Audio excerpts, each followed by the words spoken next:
민주당 윤호중 비대위원장을 향한 당내 일각의 비토 여론이 거세죠. 오늘 윤 위원장은 선수별로 의원들의 의견 청취를 마쳤는데요.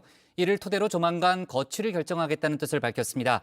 당내 일부에선 이재명 상임 고문이 비대위원장으로 나서야 한다는 주장도 나오고 있는데요. 윤호중 비대위를 둘러싼 혼란을 줄이기 위해 이 고문이 명확한 입장을 내놔야 한다는 지적도 있었습니다.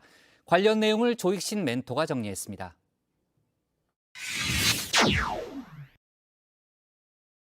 진영과 패권 정치의 합작물이 아닌가 저는 이렇게 보는 거고요. 당권파가 제가 볼 때는 그 청구하기 전에 윤호중 의원을 비대위원장으로 내세운 것은 문제가 많습니다. 패권 정치 그리고 당권파, 윤호중 비대위에 붙은 꼬리표들이죠. 당 안팎에서 비토의 목소리가 이어졌는데요. 윤 비대위원장 선수별로 의원들을 만나 의견을 듣고 있죠. 오늘은 초재선 의원들과 간담회를 가졌습니다. 몇 가지 아까 절차와 과정상 조금 미흡한 점은 인정을 하시고, 그러나 그것은 또 지금 비대위가 갖는 그런 특성들 때문에 그렇게 긴급하게 선정이 됐고 구성이 됐다. 그런 배경을 좀 설명을 했고, 자리와 권한에 연연해 본 적도 없이 정치를 해왔고, 이후에도 그런 의원들의 의견을 잘 수렴해서 쿨하게 결정하겠다. 그런 마무리 말씀으로 했습니다. 의원들의 의견을 토대로 윤 위원장이 조만간 거취 문제를 결정한다고 하는데요. 오늘 내로 거치? 아니, 오늘 내로는 아니고요. 기한을 정한 건 아닙니다. 그러나 시간을 오래 끌 수 있는 문제 또한 아니어서. 코너에 몰린 윤 위원장, 비대위 측은 엄호에 나섰습니다. 윤 위원장이 원해서 비대위원장직을 맡은 건 아니라는 겁니다. 윤호중 자신도 상당한 책임이 있기 때문에 사실 굉장히 고사를 했다고 그래요. 그러면 지금 이거 누가 맞냐? 방법이 없지 않냐? 그리고 또 당무도 제대로 알아야 되고 선거도 제대로 알아야 되는데 당신밖에 없지 않냐 해가지고 거의 뭐 독배를 마신 걸로 자기는 그렇게 정말 억울하다라고 하시는데. 이미 비대위가 활동을 시작한 상황에서 이제와 원위치를 시키자는 건 무리라는 당내 옹호론도 나왔습니다. 더 국민들의 눈높이 혁신해라. 더 혁신의 모습을 보여줘라. 책임지는 모습을 보여줘라라고 하는 그것 자체의 순수성은 저는 인정하는데, 지금 이렇게 진도가 많이 나가 있는데 여기에서 다시 원위치 시켜라? 저는 이건 안 맞다고 봅니다. 윤호중 비대위를 반대하는 인사들도 윤 위원장이 어쩔 수 없이 비대위를 맡았다는 점은 인정했습니다.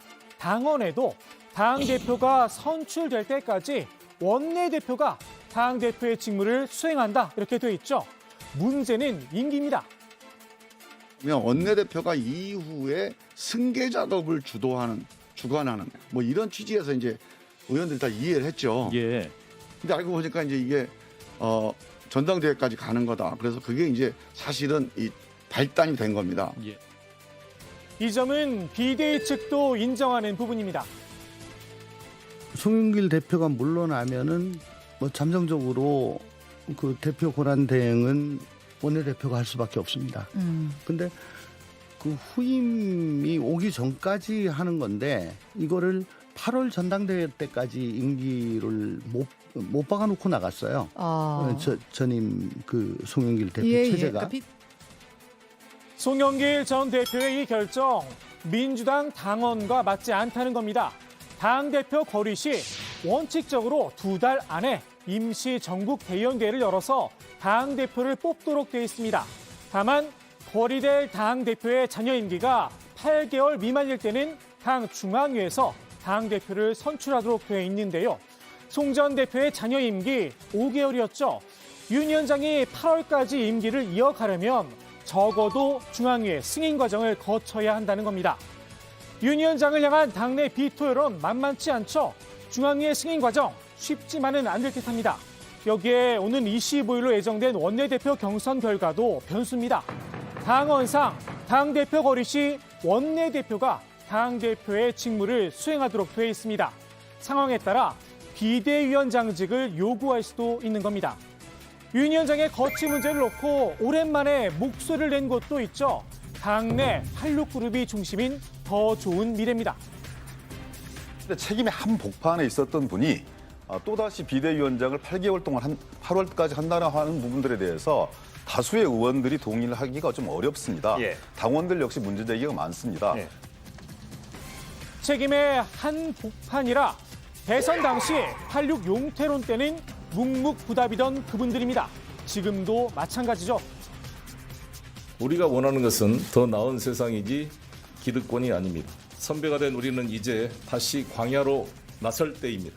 봉준호 감독도 88학번 586인데 그는 진화를 해 세계적 인사가 됐고 미래 세대를 위한 길을 열어줬다. 정치권 586들도 일종의 미드필더가 돼 다음 세대를 얼마나 끌어오르냐가 중요하다. 그 시스템을 제대로 만들고 떠나야 한다. 이광재 의원은 86 용태론을 부인하며 나이가 적다고 혁신적일 수도 있고 아닐 수도 있다 이런 주장도 했었죠. 86세대가 좀 더 나이가 들면 임권택 감독까지 소환하는 건 아닐까요? 사방에 손 들고 있는 윤호중 비대위, 그럼 대안이 뭐냐? 질문이 따라붙을 수밖에 없겠죠. 외부에서 누구를 모셔와야 되는데 외부에서 모셔오는 데 대해서 공감대가 지금 있나요? 없거든요. 비대위 측에선 당 밖으로 시선을 살짝 틀었는데요. 당 안에도 비대위원장감이 있긴 합니다. 새로운 리더십으로 그러니까 그 역할을 할 수 있는 분으로 뭐 원혜영 선배 의원님이나 유인태 의원님이 그나마 그 전에 당의 어떤 뭐 패권적인 그런 책임을 행사했다거나 아니면 지금 우리 문재인 정부 5년에 뭐 뭔가 책임을 맡았던 분들이 아니잖아요. 예. 그리고 정치 개혁에 대해서 상당히 적극적인 분들이니까. 다만 이분은 안 된다. 벌써부터 비토론도 흘러나왔습니다. 이해찬 대표는 그건 내가 보기에는 좀 아닌 것 같아요. 왜냐하면 지금 문재인 정부 5년에 대한 전반적인 책임과 예. 반성을 얘기하는데 예. 그때 가장 핵심적인 2년 당대표를 하시면서 함께 하셨던 분인데 그거는 좀 아니라고 보고 이번 이재명 3인 고문을 비대위원장으로 추대해야 한다는 목소리도 이어지고 있죠. 일단 의원들 사이에선 반대의 목소리가 높은데요. 각자 입장에 따라 뉘앙스가 미묘하게 갈립니다. 이재명 보호론이 있는가 하면 뭐 승리할 줄 알았는데 정말 간발의 차이로 패전했다고 하는 격전을 치르고 돌아와서 이제 갑옷을 막 벗으려고 그러는데 잠깐만 다시 갑옷 입고 전장으로 또 가시오. 이거거든요. 당을 위해서도 이재명을 위해서도 보호를 해줘야 됩니다. 어찌됐든 패장이란 인사들도 있습니다. 어떻든 패자들인데 패자들이 전면에 나서는 건 적절치 않다고 보고요. 비대위원장을 하니 당대표를 하니 뭐 시장 선거를 나오니 또는 원내대표에서 뭐 이재명 후보 대리인이 나오니 이게 지금 당이 너무 어수선해요. 그 주변에 있는 분들 너무 이재명 후보를 이게 동원하려고 그래요. 예. 나는 이게 이재명 후보의 마이너스라고 봅니다. 당의 어수선한 상황, 이재명 고문이 직접 교통정리를 해야 한다는 주문도 나오는데요. 이재명 후보가 하는 게 맞다 안 맞다를 논란을 벌이는 게 당의 소모적인 논란을 증폭시키는 거기 때문에 이재명 후보가 자신이 갈 자리가 아니다, 갈 때가 아니다, 그러면은 아니라고 빨리 표명을 해야 되는데 어쩐 일인지 이렇게 아무 의견 표명 안 하는 것은 좀 아쉽습니다. 빨리 의견 표명이 있기를 기대합니다. 대선 경선 당시 선대위원장으로 이재명 고문을 도왔죠. 우원식 의원이 윤호중 비대위에 힘을 실었습니다. 지방선거를 앞둔 당의 안정화가 무엇보다 중요하다는 겁니다. 이재명 고문도 최근 민주당 의원들과 지역위원장들에게 전화를 걸어 낙선 인사를 했다고 하는데요. 윤호중 비대위를 도와달라 당부를 했다고 전해집니다. 윤호중 비대위가 풀어야 할 당면 과제, 당 쇄신과 지방선거, 그리고 인사청문회입니다. 인사청문회는 차기 원내대표의 몫이 크겠죠. 문제는 쇄신과 지방선거인데요. 먼저 당 쇄신, 윤 위원장은 비대위의 인적 구성을 봐달라라는 입장입니다. 굉장히 혁신적인 비대위거든요. 특히 비대위원들의 구성이 매우 젊어졌습니다. 50%가 2030 청년 세대다라고 할 정도입니다. 글쎄요, 혁신적인 인적 구성이 혁신적인 결과물로 이어질지는 지켜봐야겠죠. 당장 비대위의 혁신 방향에 대해 당내 구성원들이 동의를 해줄지도 의문입니다. 이미 건넜다던 조국의 강, 다시 조국의 늪으로 변했죠. 민주당이 공정의 가치를 잃어버린 뼈아픈 과정이자 국민들을 실망시키고 분열하게 만든 내로남불이었습니다. 이를 반성하고 사과할 기회도 있었습니다. 지난 1월 정경심 교수의 대법원 판결이 있었을 때 청와대와 민주당은 반성하고 국민들에게 사과했어야 합니다. 하지만 이마저도 기회를 놓쳤습니다. 지금이라도 저는 민주당의 지도부의 일원으로서 반성하고 사과를 드립니다. 최입의 망언은 참기 어렵다. 민주당 비대위의 말 한마디 한마디는 너무나 중요하다. 특히 내부 비판에 관한 것이라면 신중하고 또 신중해야 한다. 이런 말들을 제어할 수 없다면 윤호중 비대위원장은 자격 미달이다. 최입의 위원을 즉각 내보내시라.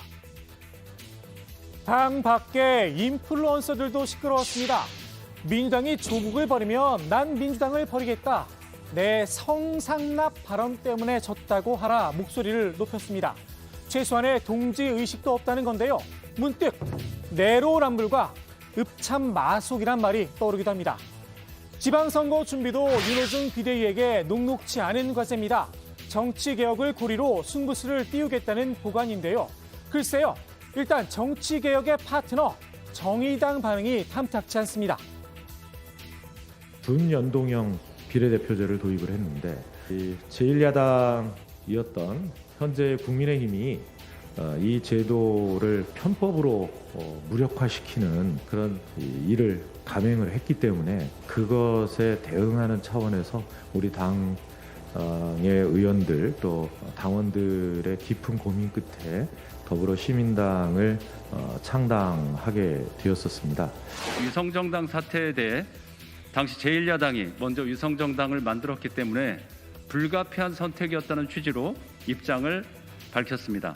여전히 민주당이 내로남불과 남탓에 갇힌 인식이라면 위성정당 재발 방지를 비롯한 정치개혁 추진 의지에 대한 의문을 가질 수밖에 없습니다.